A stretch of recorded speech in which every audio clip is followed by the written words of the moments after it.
Bonjour et bienvenue dans cette présentation sur l'empathie kinesthésique. Je vais vous montrer comment cette forme d'empathie, qui repose sur le ressenti corporel et le contact physique, s'inscrit dans un équilibre subtil entre héritage culturel et créativité spontanée. Nous verrons comment cet équilibre se manifeste dans deux disciplines, la danse, notamment le contact improvisation, et les thérapies manuelles. Donc vous voyez en première diapositive, je vous ai représenté une balance symbolisant deux forces complémentaires. D'un côté, la culture, qui représente tout ce que nous avons hérité du passé, les traditions, les savoirs transmis, les techniques qui structurent nos disciplines. Et de l'autre côté de la balance, c'est la créativité, qui est notre capacité à innover, à improviser, à répondre aux changements et aux situations inédites. Cet équilibre est essentiel dans de nombreuses pratiques artistiques et thérapeutiques. Prenons par exemple le contact improvisation. C'est une forme de danse où deux partenaires interagissent en temps réel sans chorégraphie préétablie. Pour danser en contact improvisation, il faut bien maîtriser des bases techniques avec la gestion du poids, transmission d'énergie, perception des appuis d'un côté, mais il faut aussi savoir se laisser surprendre par les mouvements de l'autre, savoir improviser, s'adapter en temps réel. C'est la même chose en thérapie manuelle. Les thérapeutes appliquent des techniques qu'ils ont apprises et affinées au fil de leur formation, mais ils doivent aussi savoir écouter le corps du patient. Ils doivent savoir ajuster leur toucher en fonction des réactions. Ils doivent être capables de percevoir des tensions invisibles à l'œil nu.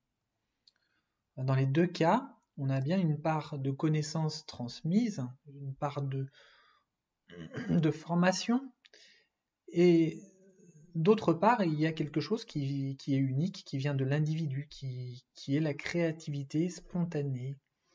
Et ces deux forces s'équilibrent en permanence. C'est un ajustement subtil qui permet d'entrer dans une forme de connexion profonde avec l'autre, où l'on perçoit ses mouvements, où l'on perçoit ses besoins, où l'on perçoit son état intérieur à travers son propre corps d'artiste ou de praticien. Ce phénomène d'interaction fine, où la technique rencontre l'intuition, c'est ça qui s'appelle l'empathie kinesthésique. C'est une manière d'être en relation qui dépasse le simple contact physique. Il s'agit de ressentir l'autre à travers soi-même. Donc, si l'empathie kinesthésique repose sur un état d'équilibre entre culture et créativité, comment peut-on comprendre les mécanismes qui la sous-tendent ?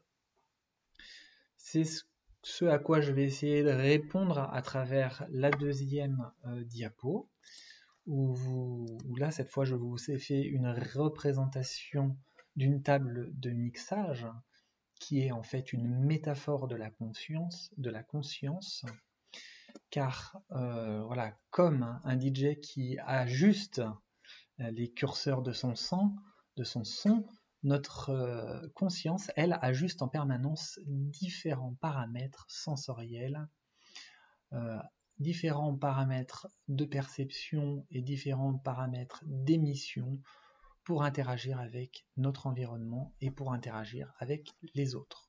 Imaginons donc notre table de mixage avec plusieurs curseurs que l'on peut ajuster avec différentes variables, les perceptions afférentes, autrement dit les inputs, les portes d'entrée, qui peuvent être la peau, les muscles, les fascias, tout ce que nous ressentons, et les outputs, les portes de sortie, qui sont les émissions efférentes, nos gestes, nos intentions, notre manière d'interagir avec l'espace et avec l'autre.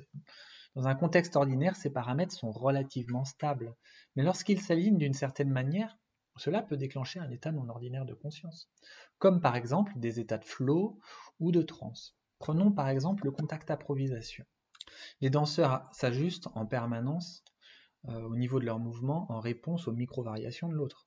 Lorsqu'ils atteignent une connexion fluide, où les actions et réactions s'harmonisent spontanément, alors ils entrent dans un état de danse, qui est une forme de transe légère où le mouvement semble se créer lui-même. Même chose en thérapie manuelle, praticien à l'écoute du corps de son patient à travers son toucher atteint à un moment donné une qualité de réceptivité qui fait qui fait qu'une solution thérapeutique émerge et permet d'activer chez le patient un processus d'autorégulation.